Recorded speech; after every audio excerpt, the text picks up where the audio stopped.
Abonnez-vous maintenant car cette histoire va vous choquer. Que feriez-vous si le PDG le plus riche de Cannes vous offrait 500 000 € pour changer la vie publique sur sa plateforme et pour que vous acceptiez de travailler avec lui alors que vous l'avez publiquement découpé en morceaux dans la presse culturelle? Dans cette histoire, vous allez découvrir premièrement comment un regard critique peut devenir une arme de séduction, deuxièmement pourquoi un empire de streaming est prêt à tout pour sauver sa réputation, même à mentir à ses investisseurs, et troisièmement le secret qui transformera une collaboration froide en une passion impossible. Restez jusqu'à la fin car le twist final va vous laisser sans voix.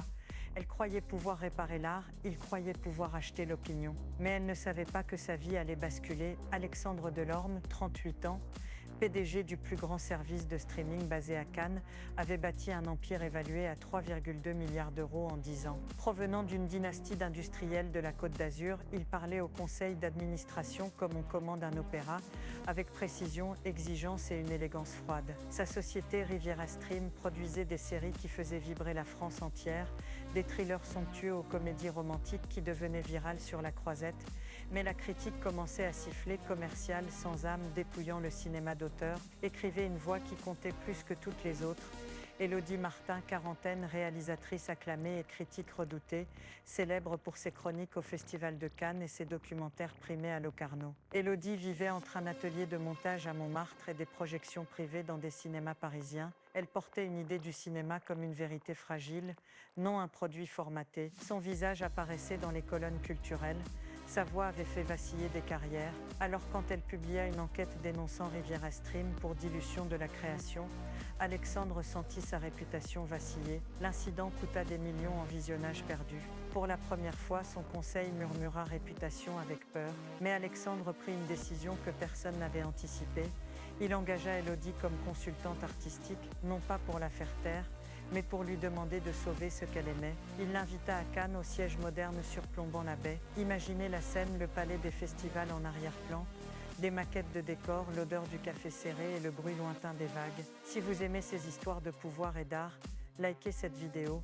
Ce qu'il allait découvrir allait tout changer, mais ce que personne ne savait, c'est que leur première rencontre allait être plus qu'une négociation. Ce qu'il ne savait pas, c'est que son cœur, lui, n'obéirait pas aux accords signés. La première réunion fut une collision de mondes. Élodie entra en jean et blazer sobre, ses yeux noirs évaluant chaque tableau de bord, chaque script. Alexandre, toujours en costume sur mesure de la maison locale, garda sa voix polie mais tranchante. « Pourquoi devrais-je vous écouter ?» demanda-t-elle. « Parce que vous avez ruiné des films au nom de la croissance », rétorqua-t-elle, les phalanges serrées autour d'une tasse. La pièce sentait la laque et le cuir. Autour, des jeunes producteurs parlaient de métriques et d'algorithmes. Élodie parlait d'âme, de silence, de plans qui laissent le public respirer. À l'instant où leurs mains se frôlèrent en échangeant un dossier, quelque chose changea. Une chaleur soudaine, le goût métallique d'une certitude qui n'appartenait à aucun des deux. À cet instant précis, vous imaginez-vous à sa place? Le parfum d'Élodie, mélange de jasmine et de cigarette éteinte, s'imposa. Les risques étaient clairs, lui risquait la cote en bourse, son image au dîner mondain. Elle risquait son intégrité d'être accusée d'avoir vendu ses idéaux pour un contrat. La pression sociale, l'étiquette des soirées cannoises, tout menaçait de casser l'illusion. L'entreprise les envoya en tournée, projections privées à Saint-Tropez, réunions au siège, rencontres avec scénaristes. Chaque échange rapprochait les contours d'une vérité. Riviera Stream avait systématiquement coupé les scènes lentes pour augmenter la rétention. Les créateurs pleuraient en coulisses, réclamant des droits artistiques. Élodie fit une proposition radicale, instaurer une charte artistique signée par les réalisateurs, une garantie pour préserver les instants de cinéma. Alexandre, pour sauver tout, accepta. Commentez quel PDG français vous fascine le plus. L'instant d'après, tout a basculé quand un scénario fuit dans la presse. Un document interne prouvant que Riviera Stream modifiait les œuvres sans le consentement des réalisateurs. Les actionnaires grondèrent, les partenaires téléphoniques annoncèrent une réunion urgente.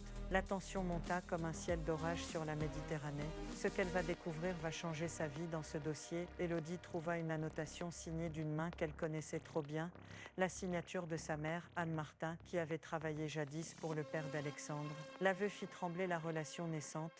Élodie réalisa que son combat contre la dilution venait d'une blessure familiale qu'elle n'avait jamais voulu exposer. Alexandre, de son côté, découvrit qu'Anne avait été renvoyée après avoir refusé de trafiquer un montage pour plaire à un donateur. Ce passé entre leurs familles était plus tordu qu'une intrigue de série. Leur proximité devint un champ de mines d'émotions, désir, colère, loyauté. L'étiquette française exigeait retenue, leurs regards, eux, criaient. La crise força une cohabitation, un week-end au château d'un investisseur, des nuits à relire Roche, des promenades entre vignes à Saint-Émilion pour apaiser les esprits. La proximité créa des moments de vulnérabilité.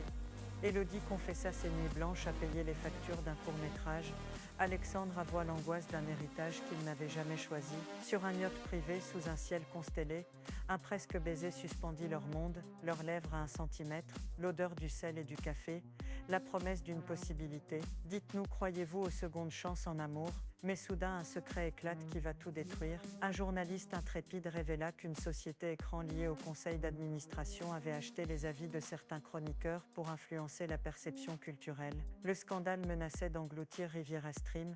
L'enquête pointait vers un membre clé, le frère d'Alexandre, responsable des partenariats. Les soupçons tombaient comme des éclairs. La confrontation fut brutale.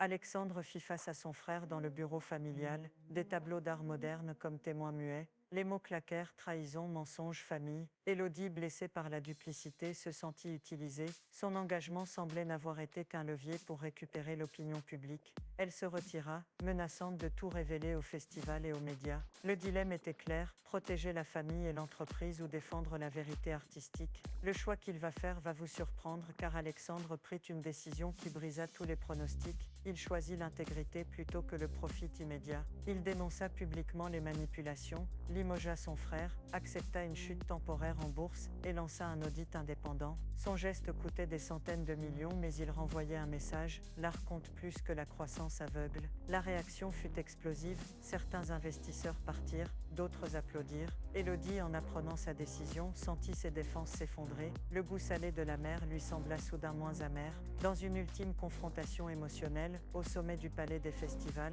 sous les projecteurs et les flashs, Alexandre déclara devant la presse et la communauté cinématographique qu'il renonçait à des revenus pour garantir la liberté créative. Élodie, témoin de ce sacrifice public, comprit que son cœur n'avait jamais d'été à vendre.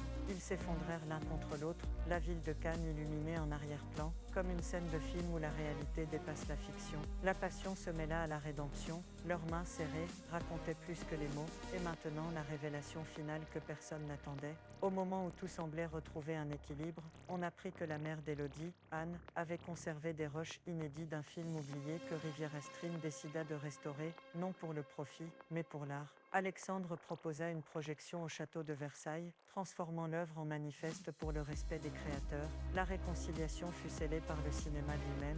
Cette histoire vous a touché? Laissez un cœur rouge si vous croyez à l'amour. Abonnez-vous pour découvrir chaque jour les secrets des PDG français. Activez la cloche car la prochaine histoire va vous stupéfier. Et vous, quelle est votre histoire d'amour impossible? À votre avis, que devrait-elle faire maintenant? Avez-vous vécu une situation similaire? Partagez en commentaire. Si vous avez aimé cette histoire de pouvoir, d'art et de passion sur la Côte d'Azur, likez, commentez et abonnez-vous. La prochaine révélation sur les coulisses des empires culturels français arrive bientôt.